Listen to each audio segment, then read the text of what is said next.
Welcome to the Man in the Middle. I am your host, Bill West. Joining me tonight is Buttercup. No, she's leaving. Okay. Tonight we're going to be looking at an article from blabbermouth.net that Tony Iommi says he's found the original tapes for Black Sabbath's Born Again. That's a Black Sabbath album I do not have. I have most everything else. I should say most of the Ozzy, I think all the Ozzy and Dio years. This is one album I don't have. We're going to go to the article and then we'll talk about it on the far side. Here we go. All right. Tony Iommi says original tapes for Black Sabbath's Born Again album has been found. I'm thinking of remixing it. This was June 26th, 2021. I don't see an author.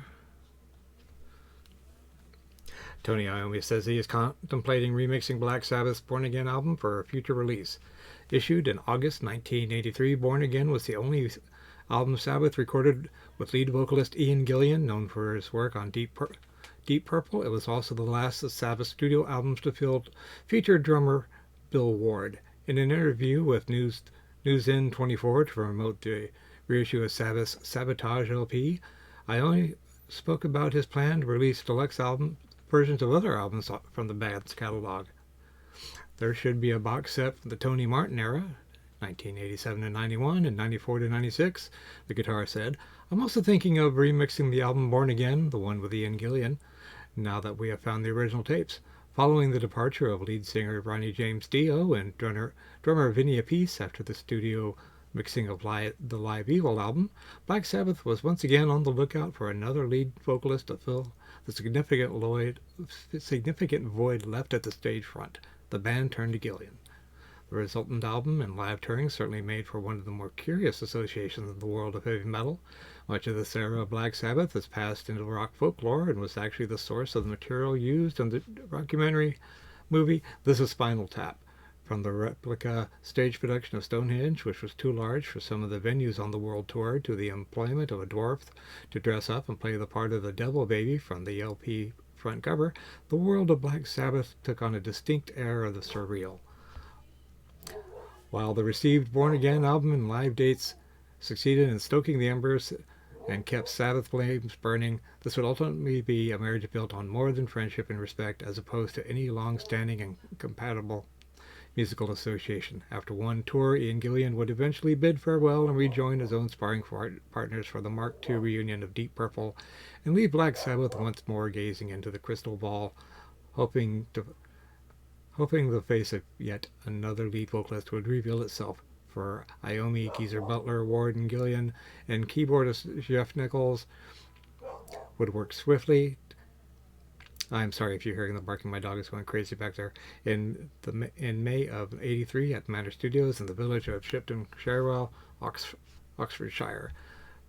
Produced by Black Sabbath and co-producer Robin Black, who had also worked on 75 Sabotage, the 76 Technical Ecstasy, and 78's Never Say Die, Sabbath's 11th studio release would represent a radical departure from the gloomy atmospherics and blackened lyricism that had forged their identity and spawned innumerable descendants.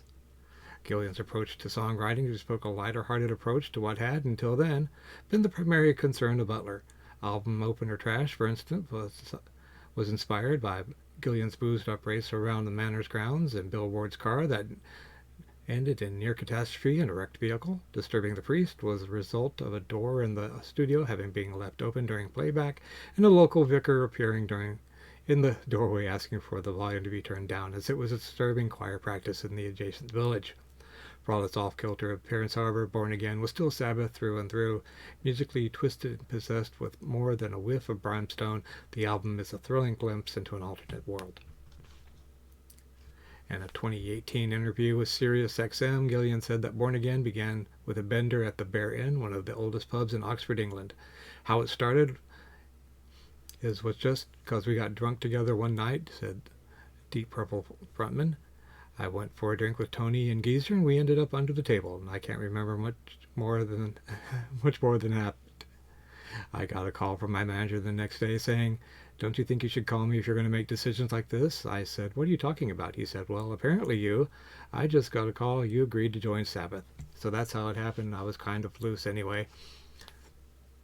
having just finished my own band and Purple not really being anything viable at the time. So we got set a 1 year plan, and it was to do an album and a tour. Nobody knew what was going to happen, so we pitched up, and I pitched my tent literally at the old manor in Oxfordshire. And we made an album. I didn't see much of them. They were the right people, so they slept all day and worked all night. I got up in the morning, cooked my breakfast, went to the studio to hear what they recorded the night before, and write a song over it. That's how the album was made. Gillian went on to describe the making of Born Again as a challenge for me. It was a bit like doing Jesus Christ Superstar or singing with Pavarotti. It's just something completely different, he explained. But Tony is such a great writer. You know what to expect with Tony. There's no multi-directional approach. He is the father of everything that came out of Seattle, I believe. He's just very direct, and that's how he evolved from the early days. I found it very easy to sing and write songs with Tony, Ian continued, and we had a couple of good ones. There was always a narrative. My favorite song from that album is Trashed, which was a true story about a racetrack and too much drink and spinning a car and crashing it and going upside down. It was exciting times. The second track on Born Again was a brief instrumental called Stonehenge, and on Sabbath's 1983 tour, the band hilariously had to shelve a Stonehenge stage concept because the scenery was much too big to use.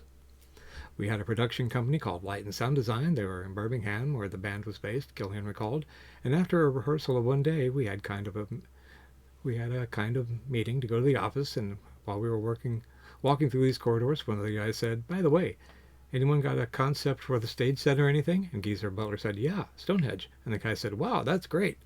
He said, "How do you visualize it?" And Geezer said, "Well, life size, of course." We didn't quite do life size, but it was about 2/3, and we never got it all up on stage. We played some huge arenas and places, stadiums you couldn't get it up there. So there are parts of it. There are monoliths that are all lying around in dockland somewhere and are spotted around the world as far as I know. A longtime treasure among hardcore Sabbath fans, Born Again was re-released in the spring of 2011 as a two-sit DVD or CD featuring 1985 performance from the Reading Festival. At the time of its initial release, Born Again was a commercial success. It was the highest charting Black Sabbath album in the UK since Sabbath Was Sabbath and became an American top 40 hit. Despite this, it was the first Black Sabbath album not to have any RIAA certification, gold or platinum in the US.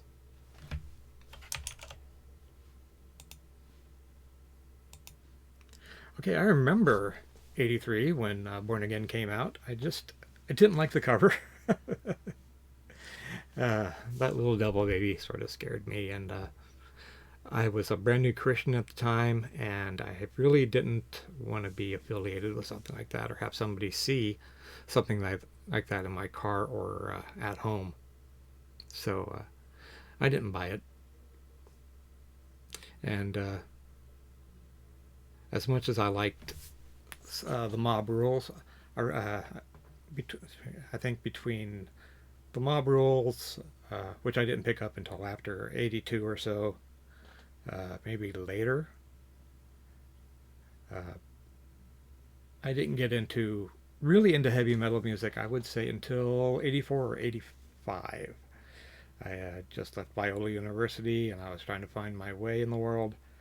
Uh, first metal album I picked up was Judas Priest, Scream for Vengeance, and I went from there. I remember hearing a really killer cut off the Pop Rules, so I bought that. I bought the heavy metal soundtrack, which led me to Sammy Hagar, Black Sabbath, a couple Devo, and from there, I branched out all over the place. I still consider myself a Christian. But I do love heavy metal music, and